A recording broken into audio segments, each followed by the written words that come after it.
Dear students, मैं doctor रोजिशा। आज हम बीए पार्ट सेकंड के सेकंड पेपर में जाति पंचायत के संबंध में जानेंगे। जाति की तरह जाति पंचायतों का अस्तित्व भी प्राचीन काल से रहा है। जब निम्न जातियों में असुरक्षा की भावना पैदा हुई तो उन्होंने अपने हितों की रक्षा के लिए जाति की पंचायत का संगठन किया। प्रत्येक जाति में जाति की एक पंचायत होती है जो अपने जातीय सदस्यों पर नियंत्रण रखने और जाति के कार्यों की देखभाल करने का कार्य करती है। वह सदस्यों के पारस्परिक झगड़ों का निपटारा करने एवं विपत्ति के समय सदस्यों की सहायता करने का कार्य भी करती है।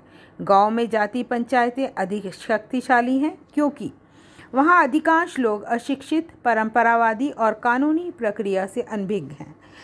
इसी कारण वे न्यायालयों के चक्कर में न पड़कर निर्णय लेने के लिए जाति पंचायत के पास जाते हैं। संयुक्त परिवार के विघटन ने भी जाति पंचायतों को सशक्त किया क्योंकि पहले बुढ़ापे, वृद्धावस्था, संकट, बीमारी के समय संयुक्त परिवार के सदस्य सहायता करते थे। किंतु संयुक्त परिवार के विघटन के बाद ये कार्य अब जाति पंचायतों ने संभाल लिया है। व्यावसायिक सुरक्षा प्राप्त करने एवं व्यावसायिक प्रतिस्पर्धा से मुक्ति पाने के लिए भी पंचायतों का गठन किया गया है। जजमानी प्रथा की समाप्ति ने भी जाति पंचायतों को बल प्रदान किया है। जाति पंचायत का संगठन। एक जाति पंचायत में गांव के जाति के वयोवृद्ध व्यक्ति होते हैं जो अधिकांशतः वंशानुगत होते हैं। किसी भी जाति पंचायत में कितने सदस्य होंगे इस बारे में कोई नियम नहीं है, इसीलिए प्रत्येक जाति में पंचों की संख्या अलग अलग होती है। आमतौर पर जाति पंचायत का क्षेत्र अपने गांवों तक ही सीमित होता है, लेकिन कई बार गांव में निवास करने वाली एक जाति की भी पंचायत होती है। डॉक्टर चौहान ने राजस्थान में चोखला पंचायत का उल्लेख किया है। कई गांव मिलकर एक चोखले का निर्माण करते हैं। चोखला स्तर पर जो जाति पंचायत होती है वे जाति से संबंधित सभी कार्यों की देखरेख एवं विवादों का निपटारा करती है। उनका निर्णय चोखले में सम्मिलित सभी गांवों में उस जाति पर लागू होता है। जाति पंचायत की सदस्यता पुरुषों तक सीमित होती है, कोई भी स्त्री इसकी सदस्य नहीं होती। जाति पंचायत में निर्णय हाथ उठाकर बहुमत से लिया जाता है। जाति पंचायत की बैठक वर्ष में कब और कितनी बार होगी इस संबंध में कोई निश्चित नियम नहीं है। जब आवश्यकता होती है अथवा कोई सदस्य पंचों से पंचायत बुलाने की प्रार्थना करता है तो बैठक बुलाई जाती है। किसी झगड़े के समय, यौन अनैतिकता के मामले के समय, जाति नियमों की अवहेलना करने अथवा गंभीर अपराध के समय जाति पंचायतों की बैठक बुलाई जा सकती है।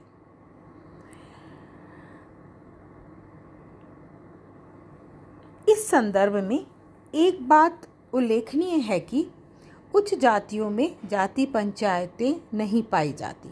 डॉक्टर चौहान के अनुसार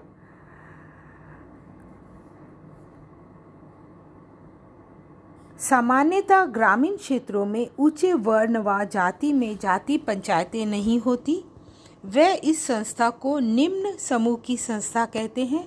कुछ मामले जैसे हुंडरा विवाह, विधवा विवाह से संबंधित झगड़े उच्च वर्गों में नहीं उठते, अतः इन झगड़ों को निपटाने का प्रश्न ही ऊंची जातियों में नहीं उठता, जबकि ये प्रश्न नीची जातियों में अंतर जातीय पंचायतों द्वारा तय किए जाते हैं। ऊंचे वर्ग के लोगों में जाति पंचायतों की अनुपस्थिति के संबंध में घुरिया तथा हटन ने भी ध्यान दिया है। उत्तर प्रदेश व राजस्थान में गहन अध्ययनों ने भी इसकी पुष्टि की है, किंतु इस बाबत कोई एक निश्चित नियम नहीं है। ब्राह्मणों में अनेक जातियों की पंचायतें क्षेत्रीय व राष्ट्रीय स्तर पर विकसित होती हुई दिखाई देती हैं। जाति पंचायत के कार्य। अब मैं आपको एक एक करके इन कार्यों को विभिन्न बिंदुओं के अंतर्गत रखते हुए समझाना चाहूँगी। जाति की सामाजिक स्थिति बनाए रखना एवं जाति को ऊंचा उठाने का प्रयास करना। जाति पंचायत सामाजिक संस्तरण में जाति की जो स्थिति है उसे बनाए रखने का प्रयास करती है और अवसर आने पर संगठन एवं आंदोलन के द्वारा ऊंची उठने का भी प्रयास करती है। उच्च जातियां प्रचार प्रसार द्वारा अपनी स्थिति को बनाए रखने का प्रयास करती हैं, तो निम्न जातियां संस्कृतिकरण की प्रक्रिया द्वारा ऊंचा उठने का प्रयास करती हैं। शिक्षा की व्यवस्था करना। जाति पंचायत अपने सदस्यों के शिक्षण एवं प्रशिक्षण की व्यवस्था करती है। वर्तमान में कई शिक्षण संस्थाएं और छात्रावास हैं जो जाति विशेष से संबंधित हैं। गरीब छात्रों के लिए पुस्तकों, फीस, छात्रवृत्ति आदि की व्यवस्था का कार्य भी जाति पंचायतें करती हैं। सुविधाएं जुटाना।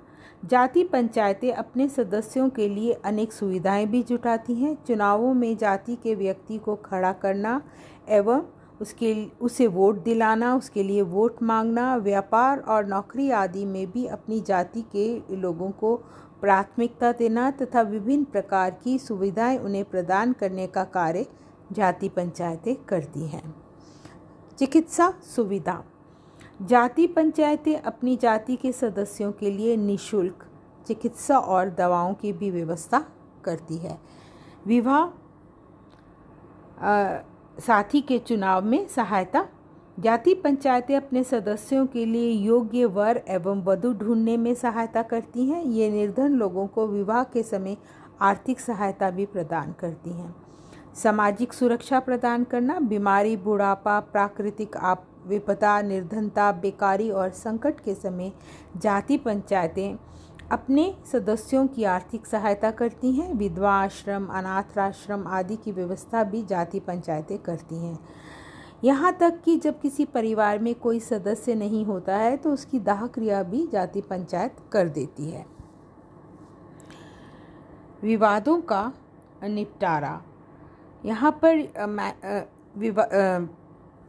नीचे लिखा हुआ है ये पॉइंट जो मैं आपको अभी बता रही हूँ।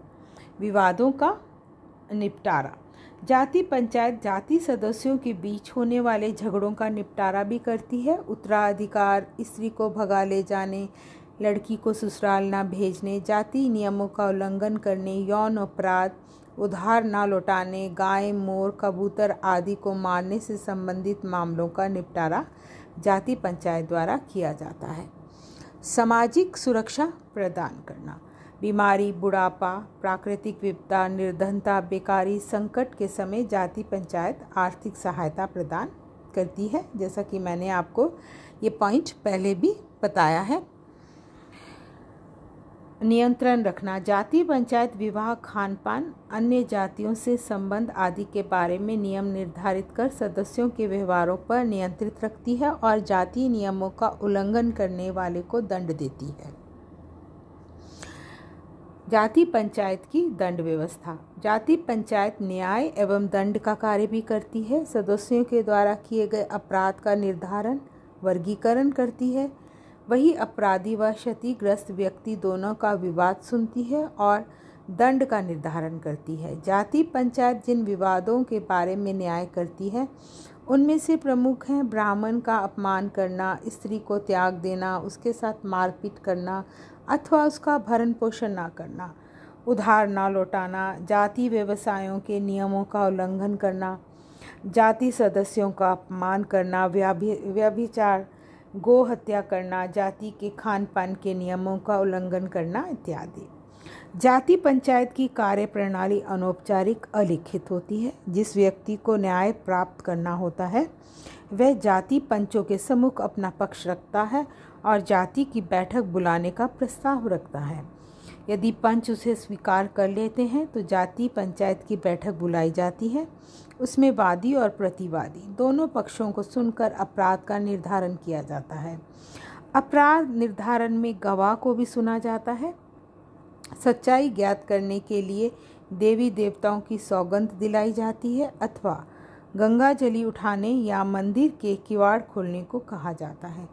अपराध निर्धारण के बाद दंड निश्चित किया जाता है। दंड आर्थिक जुर्माना देने, जाति भोज देने, अस्थायी बहिष्कार, हुक्का पानी बंद करने, प्रायश्चित करने, धार्मिक तीर्थ स्थानों में यात्रा करने, गंगा स्नान करने, शारीरिक दंड देने आदि किसी भी रूप में हो सकता है।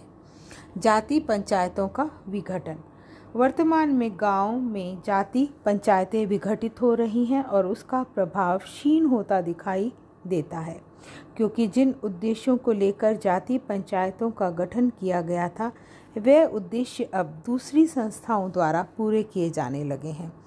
नगरीकरण, औद्योगिकरण, न्याय व्यवस्था, शिक्षा के विकास, निम्न जातियों को संविधान के अंतर्गत दी गई सुविधाएं और संरक्षण, बढ़ता हुआ व्यक्तिवाद, आधुनिकता के प्रति लगाव, राजनीतिक दलों का बढ़ता प्रभाव, श्रमिक संघों का विकास आदि के कारण वर्तमान में जाति पंचायतों का महत्व कम हुआ है और व्यक्ति न्यायालय में जाना ज़्यादा उचित समझता है।